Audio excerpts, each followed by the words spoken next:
Shalom to all of our friends, acquaintances, past Chevre. Over the last 40 years, many of you have taken part of this view that we have now from our house. Mount Meron, the grave of Rabbi Shimon Bar Yochai, according to tradition, the author of the Zohar. And Nahal Mud, that you walked in and saw the beauty, the paradise that we have underneath Tzfat. I really wanted to start here to talk about renewal, to talk about Pesach is the holiday of renewal. I want to say something about my tree here, my orange tree. Many of you possibly even tasted from the tree, and the oranges are amazing. It's a very special tree. If you look very closely, you see that it's just beginning to bud right now. Every year, on Pesach, it starts blossoming. And the fragrance, you can smell all the way from Jerusalem Street. People walk down to go smell the fragrance from the tree. Something else very special about this tree, I've been in this house for 45 years. 5 or 6 times Shemitah year. Every time on Shemitah, there's almost no fruit. Every other year, it's filled with fruit. This tree is a very holy tree. This tree is very symbolic of Tzfat. For many of you, you had an experience in Tzfat that opened up your eyes to things that you never knew existed, to meanings, to a search for meaning, to wanting to find meaning in everything that happens.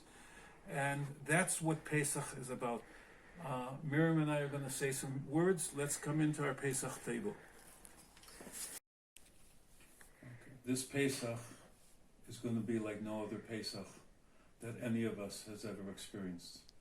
Probably it's the most unique Pesach in the last 3,000 some years, where it's the first time since then that every family is in their own house and getting to know each other. A lot of things are happening now to us, to the world. And really, Pesach is a time that we should really be doing a lot of self-evaluation and actualization. I'm supposed to think about myself coming out of slavery. What do I want to do being a free person? What now, especially when we're not free, when we can't leave our house, we can't go to work. And this is a time to plan what I'm going to do when I can go and become completely free. Because it's going to happen. We're going to overcome all this. I want to tell 2 stories. There's a story about Rabbi Akiva. Rabbi Akiva was buried in Tiberia near here. Rabbi Akiva was one night, walking with his donkey and his rooster and his candle. And he wanted a place to sleep. He went into a village and no one would let him in. And so he went out into the field. No one would let him in. And he said, everything that happens is good in the end. Called the Ivna Mishamaya Letav. And he went into the field, and all of a sudden a lion came and it ate his donkey. And Rabbi Akiva said, everything that happens is for the good. And then a wolf came and ate the rooster. And he said, everything that happens is for the good. And then the wind blew out the candle. Everything that happens is for the good. And then all of a sudden he heard noise, and a band of robbers came by on their horses, making a lot of noise. And of course, if he would have had a rooster, they would have heard it. If they would have seen a candle, they would have seen it. And they went into the village and they killed everyone in the village. This was Rabbi. I want to tell another story about Rabbi Nachum Ish Gamzu. Because he's called Ish Gamzu because everything that happened, he said, Gamzu Letova. That everything that happens is good. That this is good. And according to tradition, Rabbi Nachum is buried in Tzfat. In a little bit you're going to see his grave. And the story goes that the Jewish people had to pay the yearly taxes to the Roman governor in Syria. But they didn't have that much money and no one wanted to go. So they said, who are we going to send? So they said, let's send Rabbi Nachum Gamzu. So they told him, and he said, Gamzu Latova. And he took the treasure chest with all the money from the people. And he spent the night in an inn. In the inn, he went down to eat his food. And while he was eating his food, the innkeeper went up to the room, saw this treasure chest, opened it, and he saw it was filled with money. And he took the money and he put sand instead of it. And Rabbi Nachum went downstairs the next morning, didn't realize what happened. He went down to the meeting with the Roman governor, and he waits his turn in line to give the treasure over. And he opens it up, and what's there? Sand. And he says to him, the emperor says, what, you trying to make a joke out of me? What is this sand? And just then, one of the soldiers from of the army of the Syrian, the Greek army, came in, and he came from the battlefield, and he said, we really have a big problem, and we really need a secret weapon to defeat them. And I heard that there's sand from Palestine, from Israel, that's holy and that can do what we need. Now, according to tradition, this was Eliyahu. Excuse me. According to tradition, this was Eliyahu Navi that came and said that. And so he took the treasure back, the treasure chest back to the battlefield, and he threw the sand at the enemy, and they all ran away. And so he was highly rewarded. And anyways, he went back to Eretz Yisrael, and on the way back he stayed at the inn, and the innkeeper said, what are you doing here? And he said, I gave the treasure chest to the governor, and the sand was holy sand, and he threw it, and they threw it at the enemy, and they all dispersed. And Gamzo Tov. This was also good. And so the innkeeper went and filled up a treasure chest of sand, brought it to the emperor, but his fate was a little bit different. He ended up losing his head. What do I want to say here? What's the story? What's the difference between Rabbi Akiva and Rabbi Nachum? Rabbi Akiva, everything in the world, in the end, everything's going to be good. There's a reason for everything to happen that we don't know about. Rabbi Nachum says something different. He says, what's happening right now is good. We may not see the good, but we have to make it good. We have to take advantage of this opportunity that we're all in right now and try to make it into something that's going to benefit us and humankind. This is the opportunity that we have. I want to turn it over to Miriam, who's been sitting here patiently with me, and she's going to tell a little story from the book that her father wrote, and relating to the Seder. Relating to what Aharon said, my father was a person who, if you gave him lemons, he made lemonade. My father was a Holocaust survivor and witnessed his beloved synagogue burn in flames when he was at Kristallnacht, when he was 11 years old, and witnessed the horror of his father being taken. 1 month later, his mother had the foresight to put him and the older siblings on the last kinder transport out of Frankfurt to Paris, France, where he stayed at first with his uncle and aunt. He ended up teaching himself for his bar mitzvah, except on his bar mitzvah day, he was called up to the Torah without a minyan.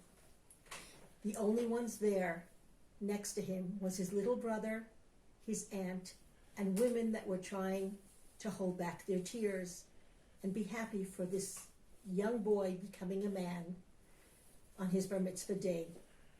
Because that Friday night, all the men in Paris were rounded up, all the Jews, and taken. After that, they went to children's homes to get out, to out of Paris into the mountains. And Ernst Papernak, who opened the children's homes, had the foresight that when Hitler was coming into France to help these children escape through the Pyrenees Mountains to Lisbon, where they took the SS Marino to the United States to safety. In Lisbon, on their way to America, the Rav in Lisbon gave this Dvar Torah, which is something that is a symbol of my father's faith through the years. Meanwhile, we were in Lisbon. I will never forget the beautiful Dvar Torah I heard at the time from the rabbi of Lisbon. Children, you are now on the way to a Treifa Medina. This is what they thought of the U.S. in the 1941.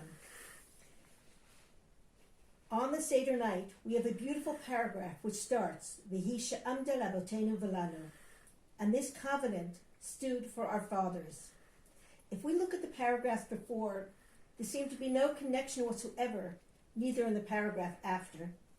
Yet we have the beautiful minhag to say it and to lift up the cup of wine at the time. Take a look at the letters, Vayehi. Vav equals to 6, the 6 tractates of the Mishnah. Hey equals to 5, the 5 books of the Torah. Yud equals to 10, the 10 commandments we received from God at Mount Sinai. Aleph equals to 1. 1 is our God in the heavens and earth. You all come from nice Jewish homes. If you keep in mind, V'hi she'amda l'avotenu v'lanu, keep learning Mishnah, keep learning Torah, keep the 10 commandments, and always remember the one, our God in heavens and earth. Hopefully, you will be able to survive this experience in the Treifa Medina. This made such an impression on him that he promised to repeat this every Seder. Went alone at the time, not knowing if he was going to be an orphan. Unfortunately, never did meet back up with his parents. But he built a life. He has, may he rest in peace, has grandchildren and great-grandchildren in Eretz Yisrael and in New York. And they're the symbol of continuity. The connection to right now, aside from the fact that my father gave this to our Torah at every single Seder, and we all, and his children all, and it's been said, repeated all over the world. It's a symbol of his faith at a time of getting on a boat, not knowing what my future will be. We're experiencing now a historic time. We have no idea what is before us. But if we go with the knowledge of V'hi she'amda avotenu, our history as our strength behind us, as our faith in the Almighty ahead of us, they will be good. During the Seder, people of Israel are asked at 8 o'clock to go out on their porches and open their windows and sing together, the whole country unitedly, V'hi she'amda. So now we have Noam Buskila, who was a neighbor of ours for many years. He's going to sing V'hi she'amda for us.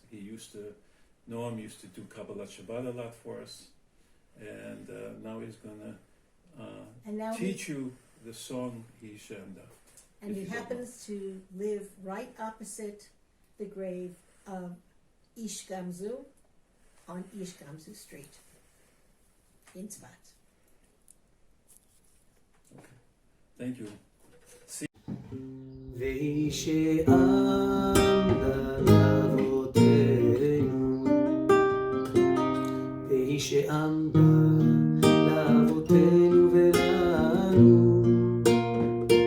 שלא אחד בלבד עמד עלינו לכלותנו,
da da da da da da da da da la la la da da da da da la da da da. Happy Pesach, Chag Sameach. Okay, once again, we want to invite you back to Tzfat to share the Tzfat sunset where Lecha Dodi was written, and come back and also stop by us. We want to hear from you. We want you to send this to other Livnot alumni, to the groups that you came out. We want to hear from everyone. Now we all have time to reconnect. And all the planes are parked in the hangars, ready to take all of you back here. L'shana haba, Yerushalayim Abniyah.